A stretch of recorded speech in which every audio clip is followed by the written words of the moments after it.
Automation will fix your issues.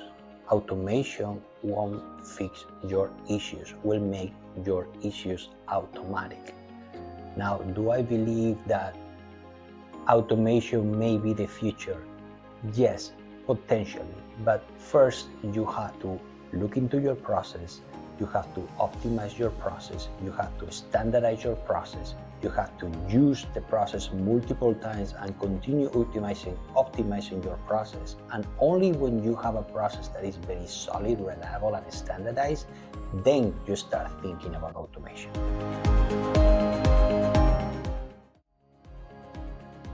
Because simply is not sustainable anymore. The whole cell therapy industry as a whole is not sustainable. Materials are very expensive, processes are very wasteful, you have open systems, you have a lot of manufacturing failures.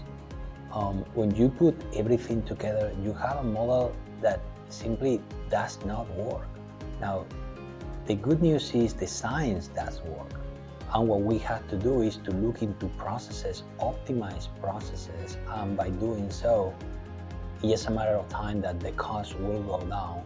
And by reducing the cost, structurally the cost of cell therapy, we will be able to reach many more people much faster.